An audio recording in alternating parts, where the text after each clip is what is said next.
I now welcome our esteemed panel members, Mr. Arun Nanda, Mr. Nagaraja Gargeshwari, Ms. Vinita Hariharan, Ms. Dhruvi Shah. We also welcome our moderator of the session, Mr. Shikhar Jain, Executive Director, CII-ITC Center of Excellence for Sustainable Development on the dais.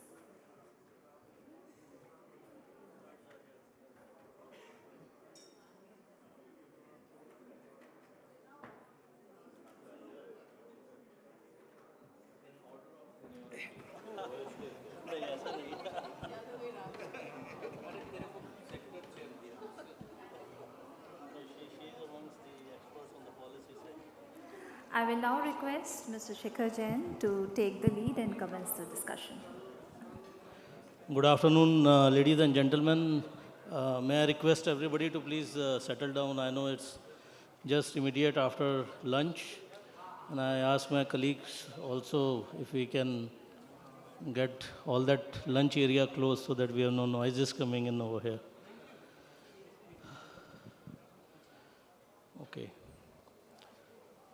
So welcome everybody. After lunch, we have been following the session on climate finance, trade. You have heard the ministers. Now this session is more towards the implementation part, and that's why we titled this session as Local Roots. So all my panelists over here are going to give their reflections on how the local implementation of either the Indian or the global standards have to be applied, and what are the global goals that we will be achieving, where we have to align and harmonize it, and what would be those subnational pathways for a sustainable future. So there are two things that most of my panelists will be covering over here. One is about the local roots from the experience that they would be sharing, and how the global goals, and why global goals are important is, just for context setting, is that India is having a vision of Viksit Bharat by 2047, a $30 trillion economy, a $5 trillion economy by 2030. And I think this could be only achieved when this growth is inclusive growth and a green growth. And we have to see that no one is left behind in this development, and how does it reaches far and wide to the communities that we are doing with.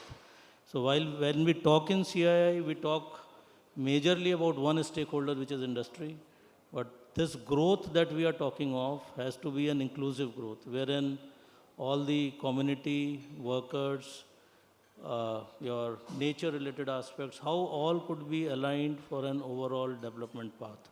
And that's why the vision of Prime Minister, when we say, is that can we project this growth model to others? And I think that's what we have been hearing from many global audience, that when India is going for this growth, it's a new development model that we are talking of. And that's what this session is going to discuss.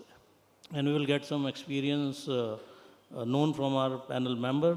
So this panel comprises of, to the extreme right is Mr. Arun Nanda, and he is one of the known guys, and he is the former chairman of Mahindra Holidays and Resorts and Trustees, and he is also the, apart from his experience which goes beyond 50 years, and that's why he asked my age. He said that you are moderating the session, but your age is my experience. But at this experience, he has taken a new step, and he is also the board member for Science-Based Targets Initiative, which is SBTI, and he's on their global board. And that what brings us the strength that when the companies are setting the science-based targets, how this could be more aligned to the local sort of realization of it. Then we have from our, I should say as an office bearer, Mr. Nagaraj, who is the chairman of our CII Mysuru region, and he is the president and whole-time director of Automotive Excels Limited. Within CII, our office bearers act act as the ambassadors for all that thing that we are doing either at the national level or at the subnational level. So he brings out his experience of dealing with the supply chain and how this policy, part from the good practices, can be brought back to the policy making when we are talking at the central level. Then we have Ms. Vinita Hariharan. She is a public policy expert, and she had been the former chief of external mission ministry of MSME, and I was just asking her that we are good in making policies which goes from federal central level to the state. In the state they have their own interpretation, but how do we make them more implementable? What are the actions that we need, and how this could be more involved in the policy making also, that we get good feedback from the state to work on the refinement of the policy instruments at the central level. And also not to leave behind, I think we have Dhruvi Shah with us.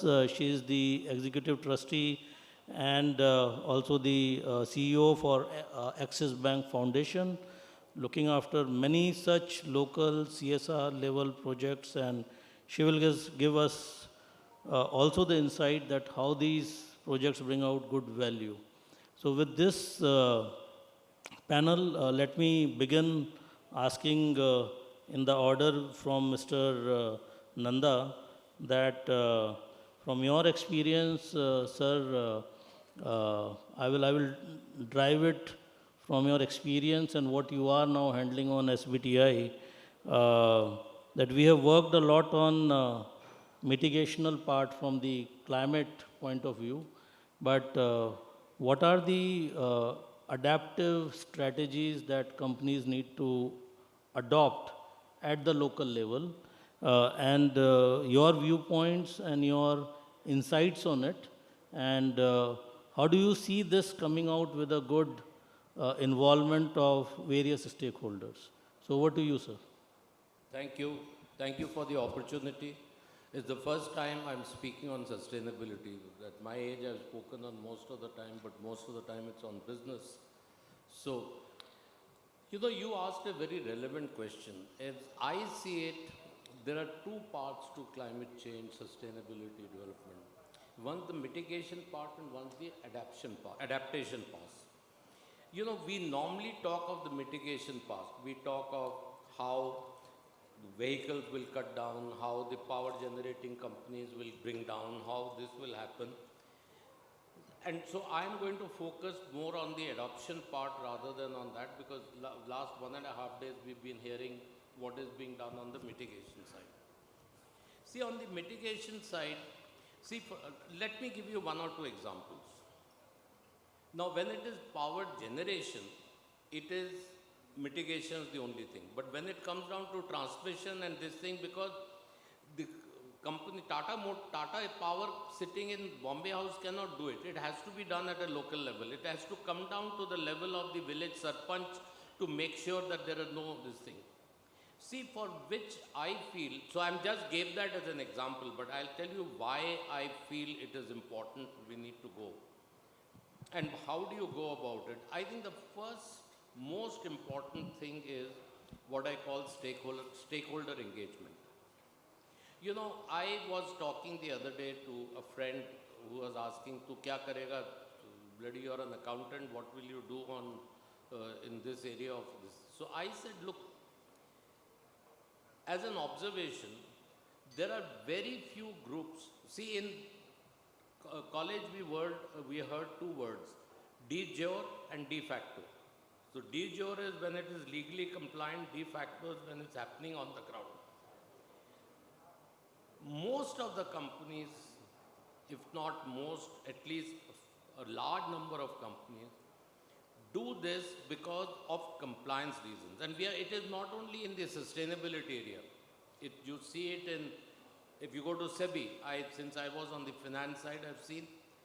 But what you really need to make the place a better place, and as yesterday Piyush Goyal said, we have not inherited this. We are custodians of the future generation. And to achieve that, you need it to be de facto. it has to be the part, means organization like Godrej or Mahindra or Tata have succeeded because they brought it as a part of a DNA. But when it is compliance, it is very different. And stakeholder engagement is very important to get to that, because you have to get them to be a part of you so that they feel, you make them feel stakeholders. And we have hotels in small towns and villages, and we've seen how it works. There's not much time, but I can talk about it. So climate action needs a lot of stakeholder engagement. Second is, it helps businesses on the ground. Because ultimately, there are two ways to look at life, up to down and bottom to up. I believe that bottom to up survives longer than top to down.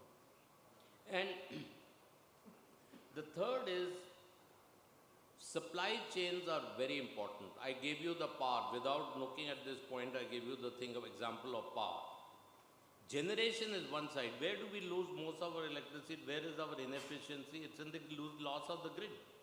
And there are certain states where the loss is much more than the other states. It's a question of awareness. Supply chain goes across. It's not only power. For example, we made cars, we made tractors, we made this thing. So the thing comes from, my forging used to come from Kolhapur and Sholapur. This used to come. So what I am trying to say is that you have to get to the bottom by engaging with stakeholders, building consensus, address local resources issue, and this will help you in your business as economic drivers. Decarbonization strategy. Let me tell you, why is Hindustan Lever share price much more multiple than their profitability as compared to others? Because people are valuing these things. And going to the local level, going down is, I believe, a very big. We started at the top, but that's how you have to start. But I think now as industry leaders, we have to move down and make sure where our plants are, where our customers are, where our suppliers are. That is where it starts happening. Thank you, sir. I mean, of course, stakeholder engagement is one of the key things, and what we say is the value of this engagement to bring into the business strategy. We now move to Mr. Nagaraj on the supply chain side.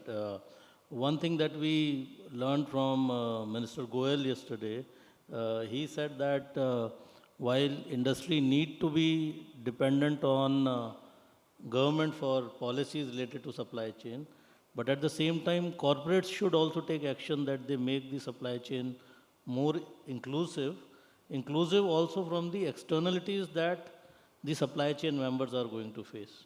So what are your views on it from the supply chain resilience point of view, might be? Okay. Good afternoon. Actually, you should have asked Nandaji to speak later, because he stole all my thunder about the supply chain. I think, we are kind of discussing just before this session is, okay, we have a compliance route and then voluntary adaptation. So the challenge is, when it becomes the compliance, every company, even like ours, have a very small ESG team, or we also include safety in that, and also health, typically it is HSE, right? Health, safety and environment. So this team is overstretched. They are kind of, punching numbers, and then, you have to send out the report, beginning of the month. So the focus is so much on the compliance, the innovation, and then, adaptation kind of take a back seat.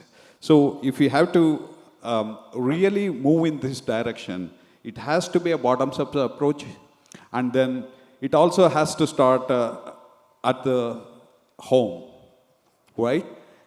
The kids have to get an understanding of what we are doing, and then comes to the institution. How company like ours or institutions like CII can engage with the educational institution, bring in this awareness.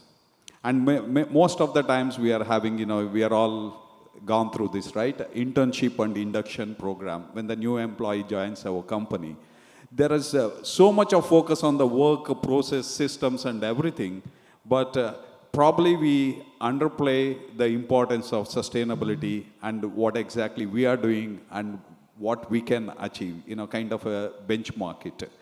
So these are all the things which companies can do to ensure that the importance of sustainability and how it brings in the value, it needs to be communicated, and that many a times it's just a lack of awareness, which is basically, put us in a situation where ESG will probably come at a last, So what we did, in fact, within our company that I would like to share, we started it off about 10, 12 years ago.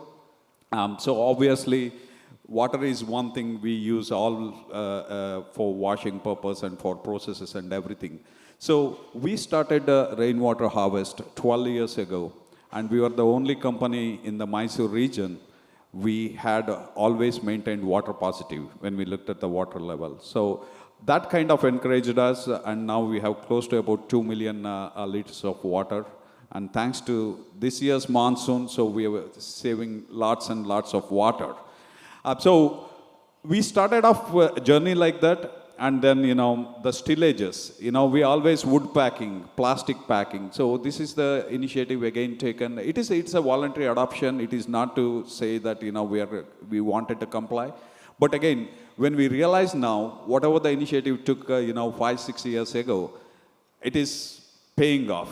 The initial ROI, it was not good, but now as you see all the inflations coming in, you're really reaping in the benefit. Same thing with respect to renewable energy.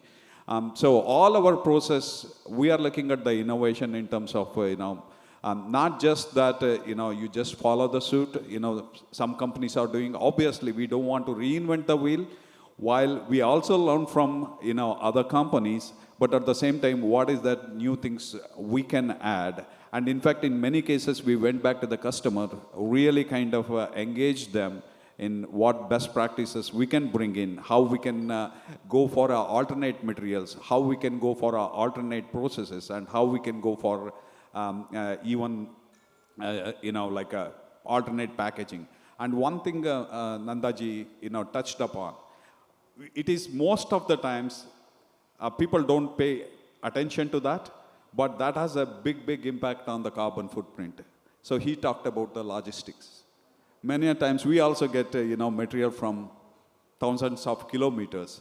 One thing what we looked at it, how do we build in a local supply chain, which basically, help us to literally bring down our logistic cost, probably by anywhere between 20 to 50%, depending upon what commodity you're buying. And this is really helping us, not only to, bring in the economy to the local, areas or regions, but also really mitigating those unnecessary waste. So one of the things, we are always kind of looking at it. If there is a waste, can we eliminate the waste? If we are eliminating the waste, then we are really moving and marching towards sustenance.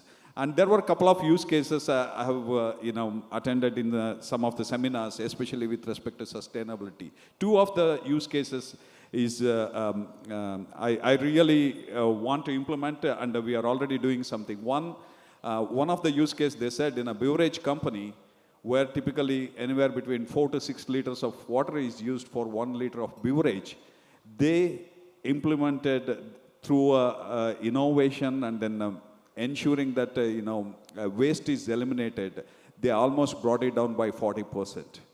And the same thing with respect to the, again, he said that leakages, distribution losses, grid losses, it's not only happening in the grid. Within the plant, there are machines which are not very efficient. There are machines which kind of leak current very, very, very slowly. And we are kind of looking at it, how do we manage it and how do we eliminate it. And we are not stopping there. All these lessons learned are being shared with our suppliers, our supply chain. And we are also kind of leveraging, and I'm sure that all of you know that CII has Center of Excellence for Sustainability. And we are using, the team and their capabilities to, one is bringing the awareness to our suppliers, and the second thing is also helping them with the necessary tools and the necessary systems, so that, one is they will get motivated, and at the same time, they will be able to put in their efforts to adopt it. And so that way, we are looking at OEs or asking the tier one supplier to, be compliant for all these requirements. And we are looking at how we can influence tier two, tier three suppliers also understand this importance and then work towards it. Thank you. And I think that's a very practical insight, that how the supply chain in India are getting resilient. And I think that's one of the key things that over the years we have been seeing, that how Indian industry is mentoring the tier one, tier two, tier three suppliers, because that's where more and more efforts of localization goes, and more technical part is required outside the plant, because these are the key guys who are your component suppliers and all. And I think they are also the value creator from the point of view of financial capital, but when you give them these technical things, they get more empowered with. So thanks for bringing in this insight and holding the flag of sustainability high with the supply chain partners. Vinita, we move to you now, because you are hardcore into the public policy making, and what we are trying to make a connect from the local level is that the solutions like what Mr. Nanda and Mr. Nagaraj have said, how does these reflects into the policy making, the insights which comes from the local level at the state level, and how we can bring it back to the policy making at the federal level. So more than going top bottom, can from implementation such examples can come in, and that could lead to a better conversation when we go as CII with the other government departments. So what are your insights on it? Sure. Thank you so much. Thank you to CII-ITC Center of Excellence for having me here. And indeed a very important topic, sustainability for MSMEs, which is not discussed widely, but definitely it's a beginning and it reflects the times that are. So if you look at policies for MSMEs, MSME is predominantly a state-driven subject, but of course central government has the responsibility of framing the policies, framing also programs and schemes for states to implement them very effectively. So I would just like to touch upon some of the schemes that the center and the states drive for improving the sustainability of MSMEs. One is the raising and accelerating MSME performance, which I had the opportunity to design and lead. So that is a World Bank funded project, part funded by World Bank and partly the Government of India. It's a 7,000 crore scheme. So the focus of RAMP was to improve the competitiveness of MSMEs in the last mile, because taking cognizance of the fact that the last mile, the MSMEs still grapple with these challenges of getting into the digital platforms and also to comply with the global sustainability norms now. And also, of course, India itself being the champions of sustainability, they also have to cater to all of these greening norms. So taking all of that into account, RAMP was designed, and RAMP's focus is on improving competitiveness by leveraging on existing schemes of Government of India like lean, zero effect and zero defect, like you mentioned, the minister mentioned yesterday. So these are all very aggressively pursued schemes by the central government, which focuses on sustainability of MSMEs. Apart from that, various state governments, there are decentralized efforts like Gujarat, is doing a lot of programs like giving subsidies for equipment, clean technology, clean production technologies, and also states like Tamil Nadu, Karnataka, Rajasthan, and Uttar Pradesh are the leaders in this front, where they have varying schemes. Some offer capital subsidies, some offer waivers on electricity if they are green. And many of them, like Karnataka, also giving a lot of subsidies for solar rooftop installations. So these are some of the efforts from the government side and the state government sides, because we have to mention that before we say what are the lacuna in the implementation.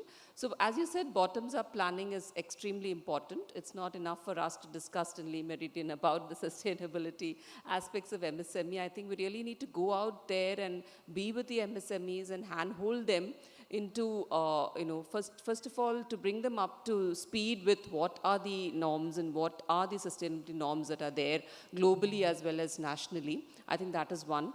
Second is, like we were talking offline, what are the advantages that MSMEs have by going green? I think that kind of awareness, if it is spread, then they're incentivized to adopt these norms, and they don't come like a top-down or a compliance effort. Rather, it comes like a motivated effort for their own, increasing their own performance and profitability.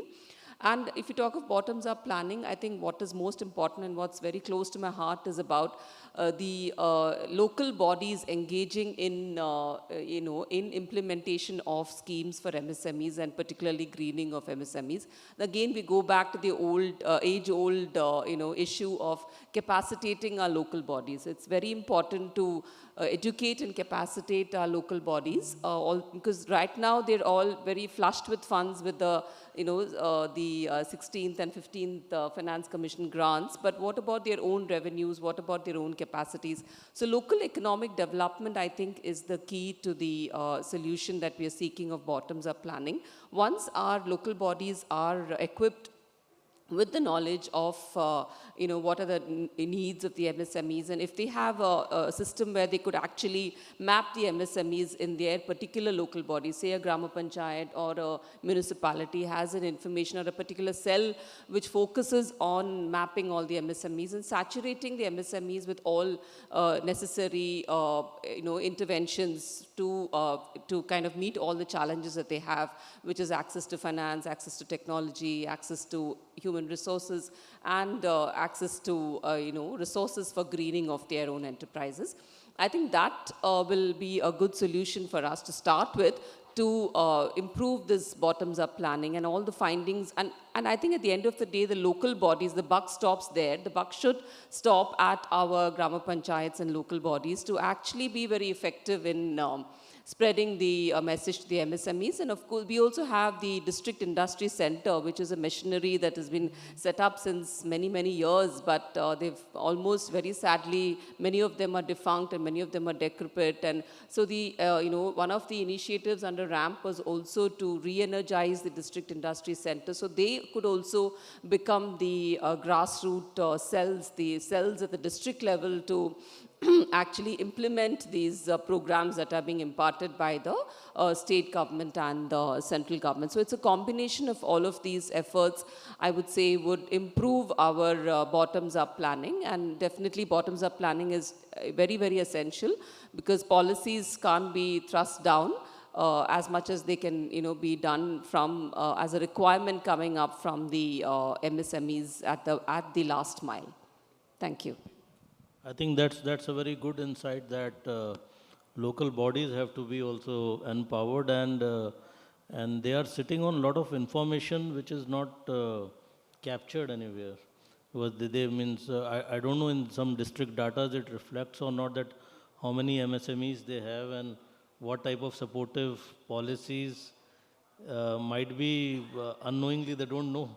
they need to know about it because state has provided them, but there is a miscommunication. And I think the district industrial centers means my sort of bells ring back to 20 years back when we were going and asking them to implement something on the hazardous waste management and all when the orders were given. So I think that's a good insight, that how we can bring that knowledge, empower the local bodies, collect this information, which is becoming very important today, because we were just discussing on the adaptation side, Mr. Nanda touched about it, that today the supply chains are so integrated that if there is some cyclone which is there in the Kutch area, or in the Bhuj area in Gujarat, and they are supplying some component in Karnataka.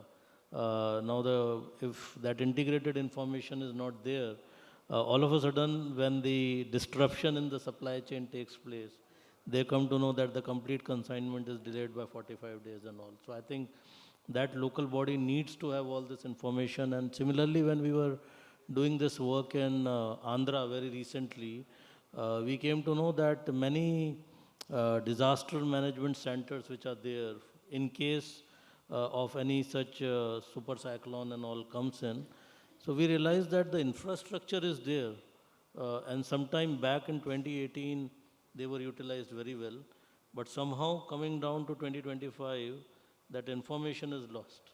So again, working with the local bodies, this is something which has to be, it keeps knocking them again and again. So if there is some sort of a, information system which is there at the state level, that could be really good. Nice. So we move to you, Dhruvi, from Axis Bank Foundation point of view. You might be also developing many financing solutions, if I use the word, or if you are doing something from the financial institution point of view, yeah, livelihood or something. So how do you sort of bring in this, the sustainability dimension to it, or the community-led development, which makes a good industry connect, might be through some talent skilling and all.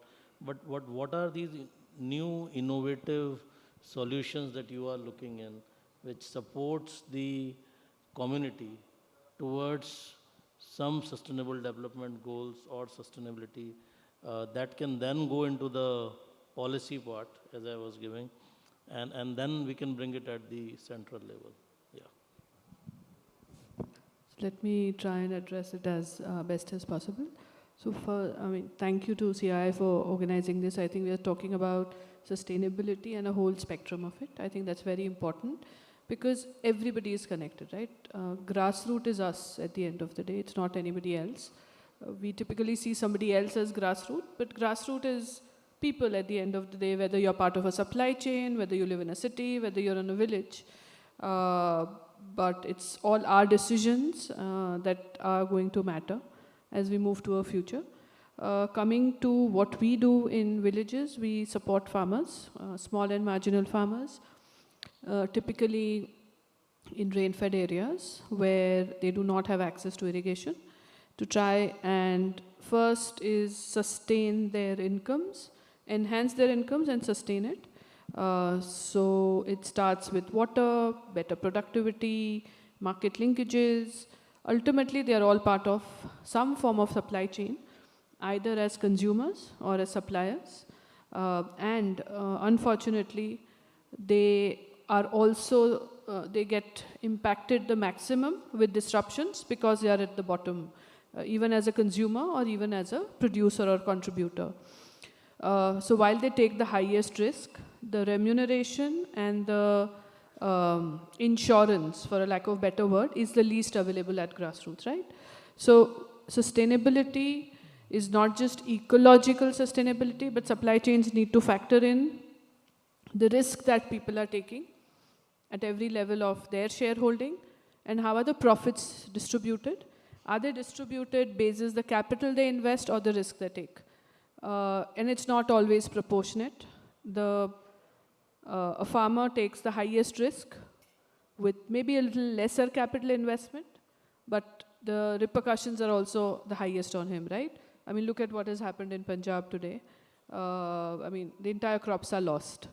While the example does, I mean, there are very different economics in agriculture in Punjab and the rest of the country, but the remuneration that farmers get is not proportionate to the risk they take and the losses that are incurred. So when we look at sustainability and supply chain, I think one of the factor is to see that there is equal distribution of profit, and which is not linked to the capital invested, but linked to the contribution and the importance of, if there's no producer, there is no supply chain, right? I think that's something very important to take factor in. Second, when we again look at rural and their sustainability, I think what is still very functional is governance. And activating that governance, building that capacity will go a very, very long way in people still take interest in decisions that matter to them in their area of influence. They probably cannot impact the MSP, but what they grow, how they use their resources, they still have interest and say. And a lot of our work is about enabling that kind of decision making where they're able to use resources in a more distributed and an equitable manner. Is it something new? No, it is not something new. Traditionally also, rural communities have always shared resources, which is why it's a shared poverty. So that's something we enable. There are several government programs that are designed for adaptation. If we are able to activate those schemes for the community, again, they will go a long way in at least making their lives a little more stable. I don't like to use the word sustainable all the time. Even for supply chain, I think ecological sustainability is something that should be priority. Most times there are conflicting decisions that have to be taken, and it's that decision where influential people will have to take decisions to forego immediate profits for long-term sustainability or distribution of profits.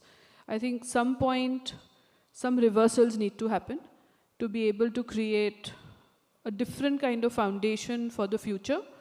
Else we are not going to be able to include everybody in whatever we call, whether it's sustainability, mitigation, adaptation, all of that, right? So just to summarize, I think a different kind of lenses on participation and profit sharing, prioritizing governance at every level, especially grassroots, and third is equitable distribution. So stop with that. Thank you, and I think that these are the new business model in which you have to see the fair value is spent across your complete value chain, and I think that's where you are saying of the equitable growth part. I think that's where it brings in that how do you do a fair valuation, like Mr. Nagaraj was giving the example of water, the amount of water that has been saved. It's the fair valuation means we know that the cost would be low, but amount of water that has been saved might be very high. Similarly, farmer might have brought a lot of value to the industry, but might be because of certain issues that part is not gone in the way it should have been. And I think that's where the inclusiveness becomes very important from the point of view of even the policy making part.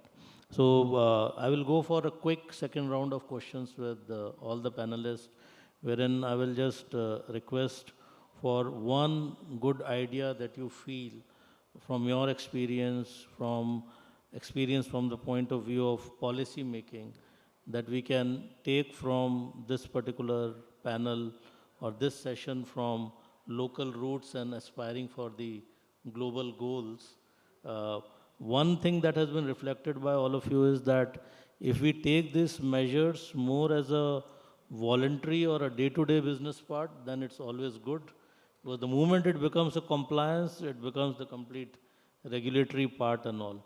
So if we can take one good sort of advice from all the panelists, what do they suggest on idea related to sustainability, whether it could be climate, nature, any other aspects where you feel from the stakeholder empowerment point of view, and then we take it to the audience for some questions. So over to you, Mr. Nanda. Thank you, Mr. Jain. I'm going to take liberty to talk in two parts. One is why SBTI, and one I'll tell you from my practical experience. See, as I had mentioned earlier and Mr. Jain reiterated, it has to be part of a DNA and it has to come. Now, why did I join SBTI at this stage of my life, and what is the advantage that I see? First of all, there is an accelerated ambition to be seen as a carbon neutral company. It's become an ambition with most of the boardrooms and people like that. You'll be surprised, in the last 18 months, there has been a 227% growth in addition of members companies who have accredited with SBTi. So it's an ambition which comes with not ego, but it comes with something to give back to the society. See, please remember, it's something which I've said number of times, that we are a product of the society. You survive, you do well because there is an ecosystem which supports you. Can you alone manage? No, the answer is no. The second point that people come, that climate action brings competitive advantage. It is not only in acquiring customers. That has becoming actually more demanding. There are companies like Tesco in Europe who will not buy unless you are SBTi compliant or things like that. Or there are companies which, for example, IKEA and others. The second is, I talked about stock valuation part of it. The third is, banks are giving, if you want money from IFC or World Bank or Temasek, if you are not compliant, you are not going to be qualified. These are the competitive advantage. This is a small list. I have my colleague Tracy here from SBTi UK, and she is here the whole day, and if anybody wants to know, she'll be very happy to guide you.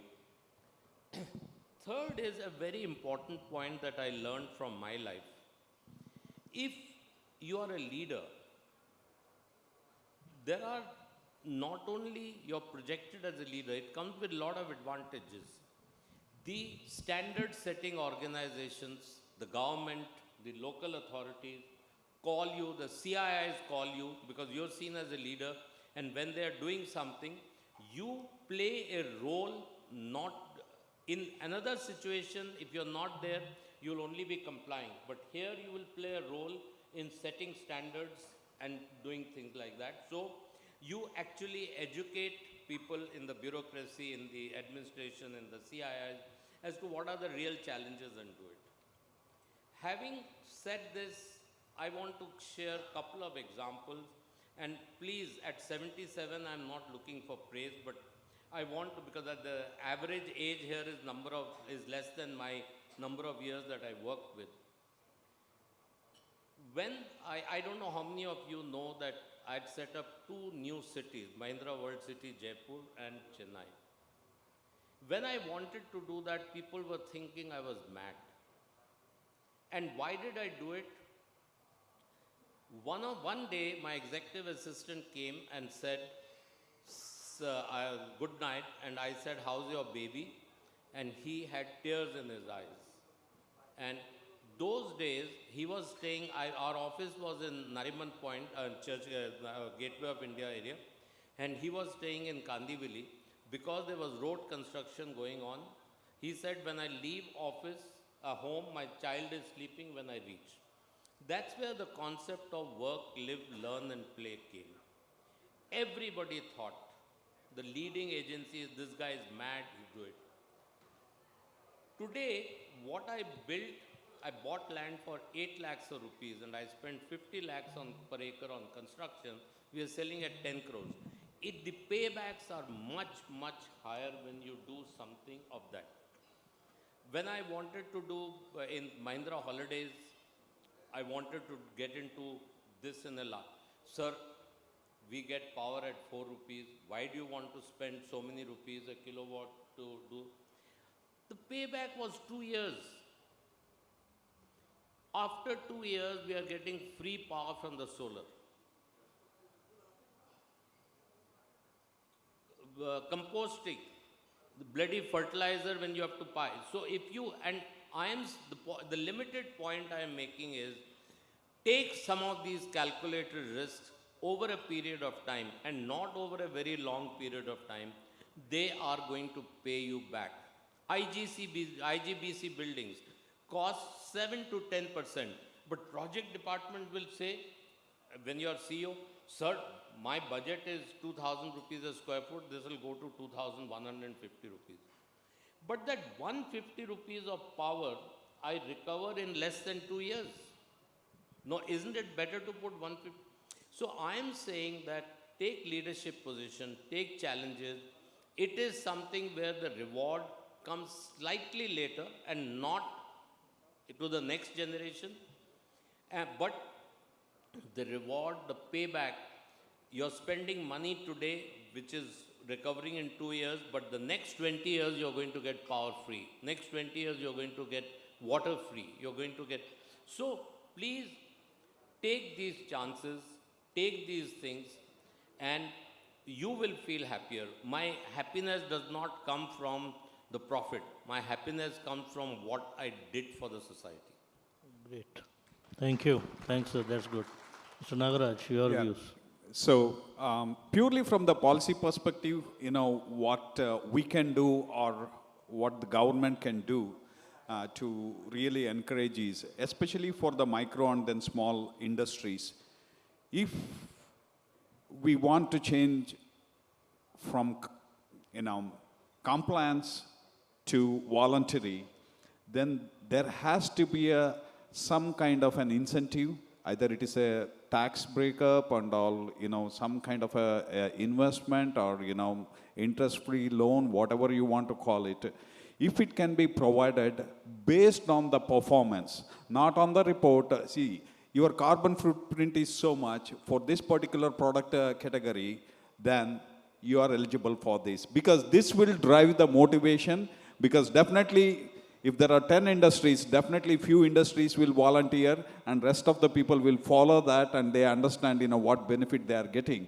I think, so our policy framework should be, first it should come like awareness. The second one is give an incentive to drive the motivation and then follow up with the compliance. I think that would be an ideal situation. That's a good 3 steps that you have given. Vinita, your insights. Right.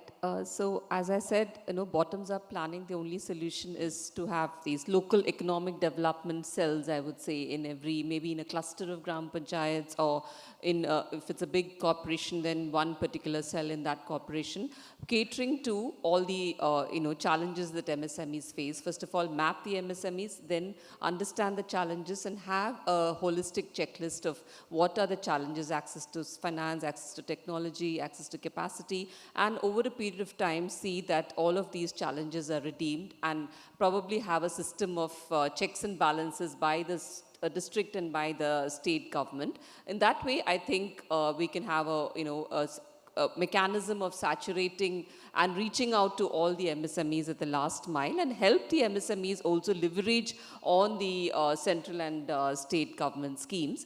And I think one thing, if it's not already done, is the green rating of MSMEs with the help of IGBC. I think we can start doing these green ratings just like we have for houses and homes and buildings. We can have these also in place and incentivize the MSMEs for getting into the the greener brackets of these green ratings. I think these two are the things that I would like to say. And of course, ministries, as far as national government is concerned, MSME is huge, it's broad, especially with the new definition. Everybody is an MSME today. And so it spans across various ministries. The Ministry of MSME is not the only ministry. There's Ministry of Textile, Ministry of Commerce, Ministry of Industries also for the medium enterprises. So all of them, we need to have one particular cell which converges the programs from across the ministries towards betterment of MSMEs. Thank you. Thank you. Good. So there are good insights that I've taken from this session. Over to you, Dhruvi, your last words, suggestions. I think while it has started with compliance, I think compliance has helped create awareness, which has led to volunteerism. People are more conscious in taking decisions, because end of the day, we want to take the right decision. So I think compliance has helped nudge people, maybe forcefully, but in a common direction. What it can be complemented by is a lot of capacity building and awareness with data, so that people are able to take right decisions. That's one. Second, again, an aspiration is to see if every participant in a supply chain, at least in a region, can sit together and negotiate terms of contract with each other. I think, yeah, two suggestions that I would like to have, and that also cross-cuts policy and practice both. Thank you. Great. Thank you. So thanks to the panel. Any questions, quick questions, because we are just on time before I wrap up the session. Any insights, any audience wants to ask any question from the experts? No questions, so then I just wrap up the four good things that today's panel has brought out from the local roots and how the aspiration of global goals and the subnational policy making could be. One is what Mr. Nanda reflected, of course, with the stakeholder engagement also he has added the point of the strategy having the DNA of including the sustainability aspects into the business model and the happiness part that he has reflected on. Mr. Nagaraj gave this important insight about giving incentives based on the performance, raising awareness, incentivizing them, and then bringing the compliance aspects, but see their performance as well. That attracts other industries also to get into it. What Vinita reflected is on the local economic centers. I think that is something really good, that how the local growth could be the centers of economic growth, and the ratings that you suggested. And of course, what Dhruvi said about is that more and more policy making from the roots have to come in from the point of view of data, the transparency, and how it could be that the participation is more inclusive and more evidence-based policy making is there. So I think one learning that is coming out is that if we strengthen the local supply chains and all, a lot of data needs to be captured both at the OEM organizational level and also at the state level, because the state needs to have the data to send it back to the center for making a holistic policy view. So I think I will request the audience to give an applause to all the panelists and my thanks to each one of them. And I think I will just request my colleague, I think there is some publication release as well, yeah. Firstly, a heartfelt thank you to all our panel members and the moderator for an insightful discussion. Also, I will now request all panel members to step forward and we'll have a launch of our report, which is Building a Climate Smart and Resilient Future for India's Food Processing Sector, Refining the Contours. And also, there is a policy brief launch on building a climate smart and resilient MSME food processing ecosystem in Madhya Pradesh.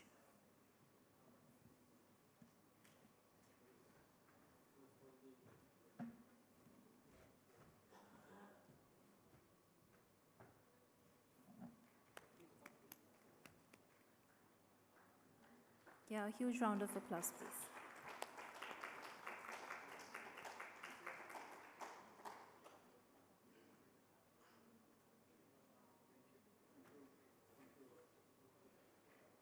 Thank you, ladies and gentlemen. With this, we conclude this insightful session.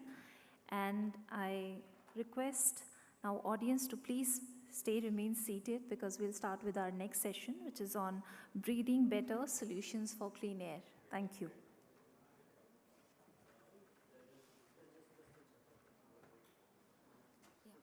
Sorry. Also, I'll just request Mr. Shikhar Jain to give the token of appreciation and gratitude to all our panel members.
Thank you once again to all the panel members and the moderator.